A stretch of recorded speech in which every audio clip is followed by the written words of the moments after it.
And I'm just going to make sure that everybody is muted that we aren't speaking to at the moment. Hi, everyone. My name is Wanda Miller. I'm the Assistant Director at the John Germain Memorial Library in Sag Harbor.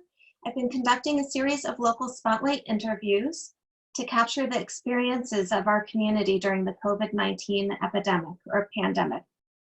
These interviews are being recorded as historical documents for the library archive, and they might also be posted to our social media as we work to help create community connections and help people feel that we're all in the same situation together. I'm really excited today to have Austin McGuire with us. He's the Chief of Police in Sag Harbor. Thank you so much for joining us today, Austin. You're welcome. Thank you for having me. Having me part of this. Thank you. It's kind of a silly first question because I just did an introduction, but it's partially for the transcript with the oral history if we ever need it to be on transcript. But what is your name, please? My name is Austin McGuire. Thank you. If you're willing, what year were you born? 1970. Thank you. How long have you been in Sag Harbor? So I live in Noyak. I've lived there for 20 years now. And I love it here. That's great. How long have you worked in Sag Harbor? So I've just worked here, it'll be 4.5 years next month. I actually, I can write it down so you don't have to keep asking me questions. So in 1997, I was a part-time police officer here in the village for 6 months. And then I was hired full-time in the town of East Hampton where I was living at the time. I worked there for 18 years. In my time there, I was a patrol officer, I was a detective, a road sergeant, and my final position there was as a lieutenant, basically an administrative position. And when this position opened up back in 2016 when it started, January 1st, I applied in late 2015, and here I am today. Thank you. Can you explain a little bit about the work that you do? So normally this is an anomaly the last couple months what we've been doing, but we basically police the village of Sag Harbor. We run everything from noise complaints to barking dogs to crimes in progress. Thankfully, we don't have too many of them. We do a lot of traffic enforcement, parking enforcement. As you know, we can get quite busy now, even in the off season. So we do a lot of community policing. We like to be very involved. It's a small community, it's a tight-knit community, and we like to be very involved with them. And as a part of it, I'm, like I said, I live in Noyak. I live sitting in my office right now. I live 3 miles from where I'm sitting. I've been married almost 18 years. My wife is originally from Sag Harbor, from North Haven, was born and raised, and I have a 15-year-old and a 14-year-old, both at Pearson, 2 girls. Wow, that's great. Thank you. How has the COVID-19 pandemic changed your job and what you do here? It's very interesting because I don't think, I know that none of us have lived through a pandemic before. I'm not sure if I even thought that this was a possibility of something of this drastic ever occurring. It's the unknown. It's basically, and I don't even know if we're starting to get really a handle on what, here in Suffolk County, especially when it started, it was starting slowly, and then all of a sudden New York City was the epicenter. I guess back in early to mid-March, it all of a sudden, when it started to ramp up in New York City and Nassau County, it basically looked like July 4th weekend. It's not, I can attest to being on Main Street. We got inundated with second homeowners. I understand the rentals went up considerably. And we really didn't have a handle on it then because I don't think the governor's executive orders were only starting to come out piece by piece by piece. And I think maybe people thought that there was a sort of a bubble, for lack of a better term, out here on the East End. And it's not just the village of Sag Harbor. I mean, pretty much everywhere from Riverhead East on the North Fork, Shelter Island has seen the influx of tourists, second homeowners. So caught us a little off guard or I wouldn't say it caught us off guard, but it was surprising to see that happen so quickly, really. And basically the unknown, not knowing really what coronavirus or COVID-19 was, and because I think the health experts were also trying to get a handle on it as well, and I are still to this day trying to get a handle on it. It's changed because I found out what Zoom is. I didn't know what Zoom was beforehand. Luckily, one of my colleagues, one of the other East End chiefs, sent me a Zoom invitation. So when you said test the Zoom, I'm an old hat at it now. But a lot of, like our civilian personnel here in the village, my secretary's working half-time, basically to cut out the non-essential personnel. All the people in the village office, they take days, they work out of their home, or they're taking days where they're coming into the office. We went from community policing, which basically is the community and the police department working together, where I'm very good. I'm not good at this. I'm much better at the one-on-one, look you in the eye, shake your hand, that type of dealing with people. And this is not our world we live in. And I remember I put out when it was getting really, when the unknown and we were getting all these cases, and I put out a memo, a directive, basically saying, we weren't going into anybody's house unless it was a true emergency. We were going to deal with people either outside their home or over the phone. We were going to use the department cell phone to call people. And if we could handle it that way, rather than having to, go into someone's home to possibly expose one of my officers or expose somebody else. It's changed dramatically what we do from policing. There came a point where basically I was telling them not to, unless it's a true emergency, don't get involved, which became an issue because all of a sudden people, and I guess it's the nature of the beast, where, the traffic rules were not being followed. So now we've had to ramp it up. We've been wearing masks since early on, but early on, when this was just starting, when the county government, so I just got off a phone call. I'm on a phone call every day, Monday through Friday, with Suffolk County mayors and supervisors, and the county executive, Dr. Piggott, who's the head of the health department in Suffolk County, Chief Cameron, who's head of the Suffolk County Police Department, and we just get daily updates as to, obviously there's a lot of questions, especially a resort community. We're here. It's summer. The weather may not feel like it, and I think that's probably the only thing that's saving us, truly. But everyone's looking for direction on how to proceed with different businesses, hotels, restaurants, stuff that are the backbone, really, of all our communities, pretty much all of Long Island. And so it's a lot of information. I'm taking in a lot of information, disseminating it, trying to get, I'm trying to get the best I can out to my people, my officers, to make sure that they're doing the best for themselves and the best for the community. So it's challenging. I'm not going to say it's not. It's definitely, I've been doing this almost 24 years, and I don't have a playbook for this. I don't. I think it's really new. There's a big learning curve. And how long this learning curve is going to go on for? Probably for a while. I know there's a lot of, I don't want to say angst, but there's all our officials are concerned about many things.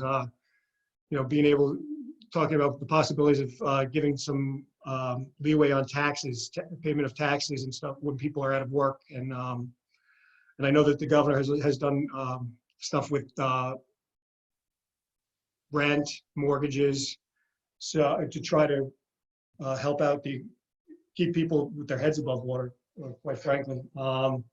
So it's a day by day. We sit down. I have a running tally of hospitalizations, positive tests, and it's just something that, I think I'll keep, just to keep in an envelope, just to have. It's just handwritten. I don't necessarily have to write it because I can find it online, but just how many positive tests, and going back to how many cases were 2 months ago to. And when they give you positive test numbers, like today, the positive test numbers were 38,327 countywide, but that goes back to March 22nd. So many of those folks have been tested positive and recovered. So they don't once you're on the list, they don't take you off. Yeah, and so the tally is primarily for Suffolk. It's not only. This is just Suffolk County, yes. Yeah. Okay. The hospitalizations have gone down about 1,000 in a month. So about a month ago, we had over 1,500 people in the hospitals in Suffolk County. Today, we had 547, or as of this morning. So 1,000 people in a month. I mean, that's people who were sick and have gotten better. I truly believe that this social distancing, as it's called, and all the precautions we're taking have done a lot to slow it down, slow down the spread.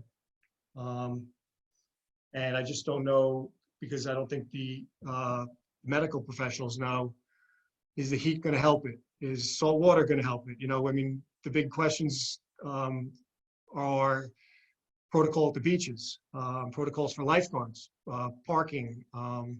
So, I mean, there's still a lot of unanswered questions coming into the weekend, but we'll see how this weekend goes. We're lucky as far as a beach. We only have Havens Beach here in the village. That's a public beach. We're not doing anything at this point. It has never been known to be overcrowded. Excuse me, but Long Beach, I know in Noyak is going to 50% parking capacity. So it'll be interesting to see if folks decide that maybe coming to the village. I don't know. Yeah. I'll let you.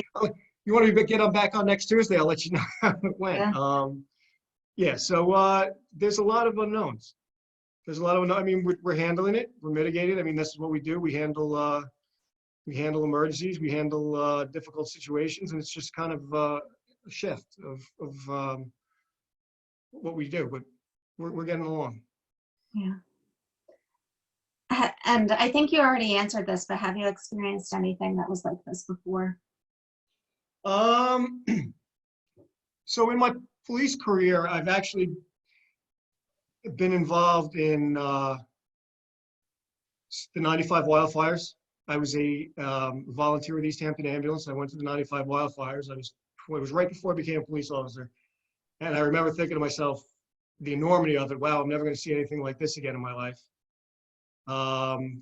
Fast forward to the following year, I was involved. Actually, before I worked for Sag Harbor Police Department in 1997, I worked for the Suffolk County Park Police as a part-timer, and wasn't overly involved, but did do some work with Flight 800, which was another, just the enormity of that situation was another thing where I said, wow, I'm never going to see anything like this again. We were the first group from East Hampton to go to 9/11 right after it occurred. And obviously that was what it was, but this is a completely different animal. You just don't know. Those experiences give you you just kind of learn, not that there was really anything, but you learn how to deal with tragedy, you learn how to deal with difficult situations, and this is something completely different. So I guess I'll say again, I've never seen anything like this before. But hopefully that's the last time I see that in my police career. How has it changed you personally? I don't know how much it's changed me personally. I don't think I'll know until after it's all over. I think it makes you appreciate what you have a lot more. I mean, I'm in just my family, we're in a very good position where we are not burdened. My wife's an administrator in the Montauk School District. We are still working. We are not taking on the financial burden that everybody else is, and I feel very lucky for that. And I do realize it, as does my wife. Yeah, I mean, it just makes you appreciate what you have more, your health. I was just actually, the Suffolk County Police was doing antibody testing for all the police in Suffolk County, and I went and I tested negative. That was last week. Yeah, I went Friday and I tested negative. So, and I think at this point, what they're trying to do is get the antibody tests up to see what percentage of the population was sick and maybe didn't know it, or maybe had mild, mild symptoms. And those who have the antibodies may be able to help out. I know Mount Sinai Hospital in the city is doing some work with it. So Yeah, it's definitely, you think, and it seems to have calmed down now, and I don't want to say that we're taking anything for granted, but there was a point where I was taking my temperature twice a day. I was putting so much, washing my hands and putting so much sanitizer on it that I was actually bleeding, like my skin was cracking. Which is probably something I should have been doing to at least some percentage prior to that. But yeah, it really makes you think about all that precautionary stuff. Yeah. Have your routines changed? Yeah, my routine has changed tremendously. So now I used to be a guy who got up at 5:30 or 5:15 in the morning, went to the gym. Gym no longer exists. And so I became sort of lazy for a while. And then instead of, because normally what the route, and I'm a routine guy, I think a lot of people are routine oriented, where my wife and children were out of the house at 7:15. I'd be to work right around 8 o'clock. I'd work till about 5 when they'd be done with their school stuff, and then, come home. Now, my wife's parents, they live, like I said, they live in North Haven. My wife's parents are down in Florida, so she goes to their house to work during the day. Just because it's quiet and away from the kids. And we basically have to go check on the children to make sure they actually got out of bed and logged on into their computers and what they're supposed to do, which is working. It's doing very well. The school district is doing a tremendous job with that, with their distance learning program. And I mean, you want to talk about not having a playbook for something. I don't think anyone ever thought, I mean, in such a quick time frame, the school district everywhere, all the school districts were able to come up with a plan and implement a plan that I don't think anyone ever was even no one ever thought. Maybe they did it for 1 or 2 students who couldn't come to school, but this was never have buildings empty and children at home. So yeah, I mean, I've seen people are working very hard to figure this all out and make it work. And so yeah, it has changed me, but not for the worse. I don't think. I got less lazy after a week or two, but yeah, it's definitely it's kind of mind blowing. I know you probably asked, how has it changed? What I have taken away from this is my family, the 4 of us, have spent more time together at this time of year than we have, because you're so busy with life. The kids are involved in sports and theater, and so I see them more than I would normally. It was basically, pick them up from school, go home, eat dinner, they do their homework and go to bed. And that was, 5 days a week. Now it's more, I see them more often. I talk to them during the day. I may go home during the day. And like I said, make sure they got up, or I went home before to make sure they cleaned the kitchen before their mother got home. I really appreciate them. We've been getting along great. And I've heard that from a lot of people who are in my similar family situation with, that age children, and all the families seem to get along pretty well. That sounds great. Yeah. So It's nice, that connection time. it is because it's just the nature of regular life. I mean, now, whatever the new normal is going to be, who knows? I was on to spend some time. When I went home, I was spending some time on the phone with some of the administrators at the school, talking about the high school graduation, the 8th grade moving up ceremony, stuff that's important for the kids to have. I mean, it's not that hard for me because I come to work and I do interact with people. I do have a social connection, whether it be just the 11 guys who work here, or I still talk to people at a distance. Thankfully, in the computer age, my children do have FaceTime. They do have stuff where they can have Google Meets and Google Hangout and that type of thing. Without that, I think a lot of children would be lost. So even though you lose that one-on-one, you still at least have that. So that's a good thing. Yeah, the technology has been amazing through this. It really has. I mean, I'm surprised you figure with the infrastructure and the bandwidth has really held up with. I mean, I would imagine probably doubled usage-wise since this whole thing started. Since all the kids came home from college and we're going to college online, and the distance learning here in the school. I mean, the internet's worked well. So yeah. What do you think things might look like in the future? I think, I know, I mean, there's not going to be we're not going to flip a switch here. This is not going to be the governor coming on Monday morning or Tuesday morning saying, we're at where we want to be, and as you were, resume a regular life. I know, we do try to support the local restaurants. We do take out a couple times a week and talking with the folks who own the restaurants. And I'm just going on based on and I'm only guessing because we're not getting any real guidance from the state at this point on what the game plan is. Looking to other states who've now opened up restaurants. So, 25% occupancy, 50% occupancy, but that's still not going to be enough to cover personnel costs, rent, all the stuff that goes along with it. So they're still also going to have to do a takeout component, which I was told by one of the restaurant owners the other day is going to be very difficult to handle a 50% occupancy plus a heavy takeout load. It's gonna be different. We're gonna hopefully retail opens soon, so at least they can start doing some curbside pickup or curbside ordering or online ordering or however.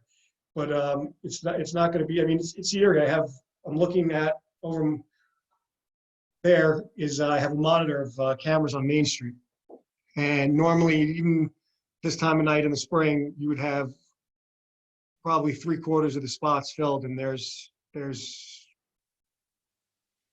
10 cars, one of them being a police car, parked on Main Street. And, it's very eerie, like on a Friday night when I leave here, and I usually, like I said, I usually around 6 o'clock, and I'll drive down Main Street, and you just see the clusters of cars in front of the certain restaurants we're doing the takeout, and the place empty. And, it was a nice warm day Friday, and it's very eerie to have, for it to be like this. The new normal, I wish I had an answer. I don't know. I think we're going to look to other states who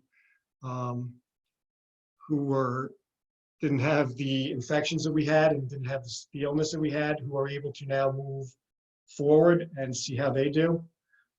Just comparing numbers, we have more positive cases and more fatalities or as of a couple days ago, than LA County in California. And the population of LA County versus the population, I don't know, we have about 1.5 million population here in Suffolk, but I believe LA County has far more than that. And Wow. we just got it real bad. Nassau even worse. So the new normal, I don't know. I'm as perplexed as you. But I mean, I think we maintain it. I mean, like we've said this and hear it all the time. I mean, we're all in this together. We have to work together to get back to a place that's tolerable for everybody. Who knows what that is? I think I'm thankful I have my health. My family has their health. I knew a few guys young guys, a couple cops who got sick, who were a little bit sick, but not badly, thankfully. We're able to get back to it, but yeah, it's actually perplexing. If you had told me that 3 months ago that I'd be sitting here having this interview with you, discussing this and what has happened in the past 3 months, I would say you're not telling me the truth. So this happened very quickly. I mean, 90 days ago we were not here. I think I was just getting back from February break, from school break. So, yeah. Yeah, it's very different. I think that the library history shows we closed once like this before, and that was for the Spanish influenza, I think in 1913 or something. 1918, my great-grandmother actually died in Spanish influenza, which I just found out recently during this whole thing. Wow. Yeah. Even when the big crack in the floor happened for the 38 hurricane, the library stayed open? Yes. Yeah, I mean, a lot of places have closed that don't normally close. Village Hall, can't tell you the last time Village Hall was closed. Nada, I mean, I'm sure Nada hasn't been closed very often. No. Are there things that you think would help with the recovery? I know there's a lot of dissension. There's a lot of different feelings on the way it should be. Even in Suffolk County, they've had different rallies and open up. I think I never went to medical school, so I'm gonna leave it to those who did and those who are specialists in infectious disease. And I'm gonna listen to them. I still think we need to, as much as it's probably crazy, there's still a stay-at-home order in place. You're only supposed to be going out for groceries or hardware store, whatever, for necessary things. I think the social distancing is very important. I think we just go, it seemed we have, like I said, in a month, we've had tremendous progress. And I think if we keep doing what we're doing, we're going to have continued progress. Every day, we're one day closer to a vaccine. I'm going to be positive about it. How many days ahead that is, I don't know, but we are still, yeah, I think we just follow what we're told. I'm a rule follower. Yeah. So, but I really think just seeing and literally coming in here every single day and listening to the medical report from Dr. Piggott from the Suffolk County Health Department, we've made tremendous, I mean, a month ago, I was concerned as to how bad is this going to get. And by doing the social distancing and the staying at home and the supermarkets being able to regulate that, the stores being able to regulate how many people in the stores and nobody going to restaurants, we really have made tremendous strides. So yeah, I think just keep doing what we're doing. Is there anything else about this experience that you'd like to share? I just think that this will make us in the future. It'll just make us stronger as a community. Luckily, we were very strong to begin with when this all started happening. We fell into line. I said I have a tremendous asset in the East End Police Chiefs Association, which is the 10 town and village police chiefs on the East End, who guys with a lot more time on, a lot more experience than I have. Obviously, this is new to everybody, but a lot more experience and being able to. And we were doing daily calls. Now we do weekly, unless somebody needs something, then we can have, call a Zoom meeting. But having that, I mean, the school district, the closest to this community, and when it started to, when the real unknown and this all started, just being able to fall back on each other, whether it be the fire department, the ambulance, people at Village Hall, the school district, the merchants, the Chamber of Commerce. I mean, everyone really, I think it's different when you know pretty much everybody, everybody by face, everybody's family, all, their story, and you're all looking out for each other. So I think Sag Harbor has probably been an example for a lot of places. And I believe we'll continue to be, and we'll get through this. Pretty confident. Is there any support that you think that the library can provide? I think this is tremendous. I think the historical perspective of this and what's going to happen, for generations to come. Obviously, the library's always been there and it has been a great asset to the community. But I think by documenting this, you're doing a tremendous job. Just because my children, my great grandchildren, may be able to see this and see what we went through. Because hopefully, I hope we don't have another pandemic. It's basically been 100 years since our last pandemic. But you think of since 1918, the strides in modern medicine in 100 years was tremendous. And here we are, itching our head for lack of a better term. But the library just keep doing what you're doing. This is a tremendous program. Thank you. Thank you. Thank you. Have there been any silver linings for you or anything that's inspired you during these times? Yeah, like I said, the relationship with my family is great. The way we've been all able to lean on each other here in the first responder community, because we've had early on, I had 2 officers exposed that had to get, they didn't know it at the time, to a COVID patient who passed away in the village, and they were quarantined for 12 days. thankfully they came back. We've had a couple, questionable situations, but nobody's gotten sick. The folks from the ambulance corps are going into these, we can stand by to a point, they can't. And normally we are very involved with them at calls. We go to all the ambulance calls, and we always assist with whatever they need, whether it even be lifting a stretcher or whatever. And one of my officers said to me, it's really weird going there and just pretty much standing outside and just, kind of waving good luck and watching folks put the stuff on. That wasn't a silver lining, but, we've learned how to do things differently. Like I said, I can't go to my playbook on this. So now I'm adding to my playbook, which is a positive thing. We all are. It makes us better, I guess. It'll make me better at what I do, which is something I like. And yeah, that's it. Yeah, thank you. Is there anything else that you would like to add, or? No, but I thank everybody for coming on, and you're really great with doing this. If this was your idea, it was a tremendous idea. I'm looking forward to seeing some more people on this, because everyone has their story to tell. Everyone really, this is unique to each and every one of us. So yeah, this is a great program you have. Thank you. Does anyone here in the audience have any questions to add? Anything that we didn't think of?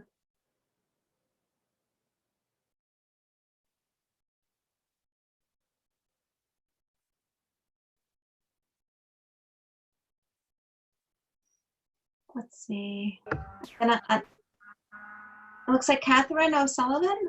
Yes, actually, it's my husband, Bob, sitting here. I've been reading some jurisdictions are thinking about closing streets to give restaurants outdoor space so they can reopen with larger capacity and maintain social distancing. Is that something at all feasible for Sag Harbor? I believe there are many options up in the air. For me, and I had mentioned it earlier, even when we go to a reduced occupancy, whatever number that may be at these restaurants, a lot of them are, and the only traffic on Main Street now is people picking up food. A lot of their business is still going to rely on the folks who can park in front and be there for 2 or 3 minutes, pick their food up and leave. So I don't know if it's really viable to close either parking or Main Street. When it opens up, if we get to that point, more businesses are going to be open. And I don't know if you're familiar with the governor's plan, the New York Forward Plan, phase 1. So I want to say 5 regions in the state have been cleared to go to phase 1, which is a whole list of criteria of different construction can start, different retail can start, but restaurants aren't until phase 3. So for the regions that opened, I believe was today, they still have a minimum, there's a minimum of 2 weeks between each phase. They're 4 weeks out. Restaurants are in the 3rd phase. So you're basically a month away. So you're looking at the end of June, best case scenario, in these 5 regions that don't include Long Island. Because the region, Long Island is classified as Long Island proper, Nassau County and Suffolk County. So we are all one region. So if when we check off all the boxes and are able to go to phase 1, we're still looking at least a minimum of a month. Now they can always go backwards if all of a sudden there's a sudden spike in illness again. And so, yeah, so when we were looking, I would say at a minimum, the beginning of July for restaurants specifically. But there's many questions, there's many ideas being floated. We just have to figure out what's best for everybody and what's going to work for everybody. And I think Nada had something. I'm just going to unmute her. Okay. I believe there were quite a number of TCOs on the street recently. Can you tell us, are you keeping that number for the summer, or what? Are you training them at the minute? What's the situation at the minute? All of our TCOs have been brought back, and full disclosure, Nada, the money was in the budget. These are mostly college kids sitting home, and I figured I'd bring them back. We're going to need them.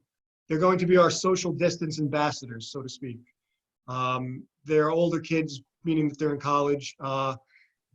So they're going to be used to kind of keep people moving along, keep people from, not being more than 6 feet apart.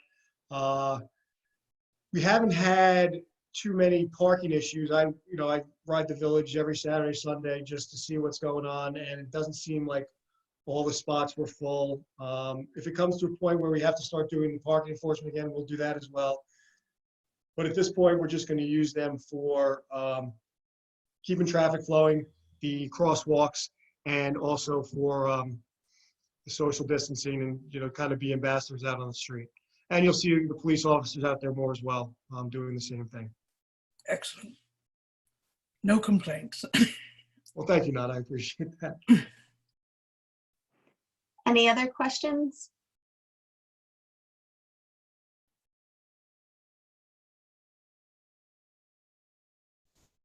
AJ, I really appreciate your time. Thank you so much for joining us. Thank you, and it was nice seeing everybody, and everybody have a good night and stay safe.